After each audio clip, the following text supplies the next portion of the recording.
এ দুনিয়া ছেড়ে চলে যাব একদিন, মায়ারি বাঁধন ভেঙে যাবে একদিন।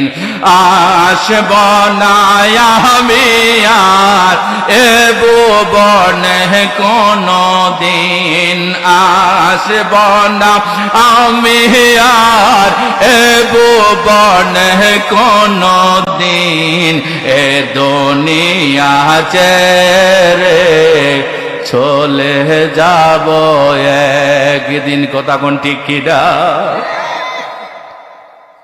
কত মানুষ দুনিয়া চাইরা কবরে চইলা গেছে রে, কত মানুষ কবরে ঘুমায়,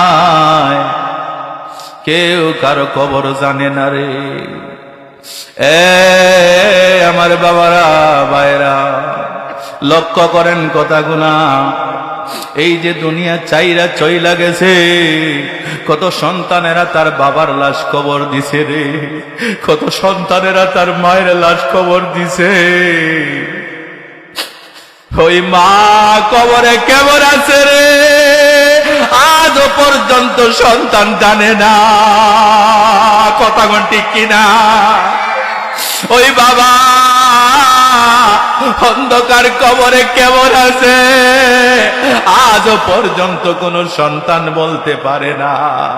কিন্তু আমার ভাইরা রে, কবরওয়ালারা এত অসহায়, এত অসহায়, কবরওয়ালারা কোনো জিন্দা মানুষরে বলে দিতে পারে না আমি মুসিবতে আছি রে, কবরে বিপদে পইরা গেছি, আমি কবরে কষ্টে আছি। কোনো দিন দুনিয়ার কোনো মানুষকে বলতে পারে না। কথা কোন ঠিক কিনা? কিন্তু ভাইরা রে, সন্তানেরা যখন মায়ের কবরের পাশে দাঁড়ায়া যায়, সন্তানেরা যখন বাবার কবরের পাশে দাঁড়ায়া যায় রে, ওই সন্তান যখন কবরের পাশে দাঁড়াইয়া দুইটা হাত মালিকের দরবারে ওঠায়া যখন বলে রব্বির হামহুমা কামা রব্বায়ানি সগীরা, আমার নবী বলেন উম্মতের দলেরা রে, আমার ওই উম্মত ওই সন্তানের চোখের পানিটা চাইরা নাকের ডগায় আসার আগে আগে রে, আমি নবী ঘোষণা করে দিয়েছি আমার আল্লাহ তার মায়ের কবরের আযাব বন্ধ কইরা দে। সুবহানাল্লাহ পড়ে না?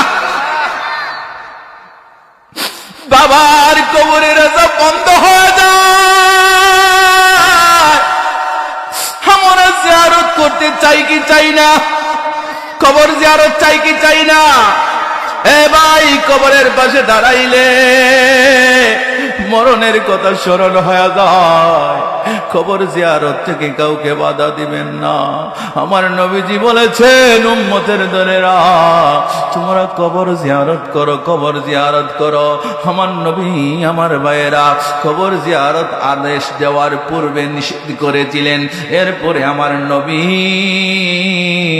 কবর জিয়ারত করার জন্য আদেশ দিয়েছেন।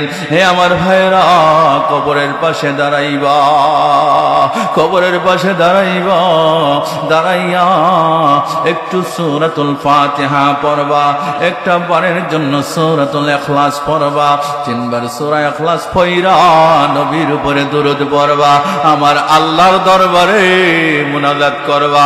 আমার আল্লাহ রাব্বুল আলামিন আপনার মুনাজাত ফিরত দিবেন না, খালি ফিরায়া দিবেন না। ওই সন্তানের জন্য, মা বাবার জন্য সন্তানের দোয়া কবুল করে নিবেন। আর মা বাবা যখন সন্তানের জন্য দোয়া করবেন, ওই মা বাবার দোয়া সন্তানের জন্য আল্লাহ কবুল করে নেন। সুবহানাল্লাহ। সম্মানিত হাজিরিন, কত মানুষ আজকে অন্ধকার কবরে শুয়ে রয়েছে। কেউ আজ পর্যন্ত ওই যে কবরস্থান বলতে পারে আমার দাদা এরকম আছে, আমার বাবা এরকম আছে, বলতে পারবে?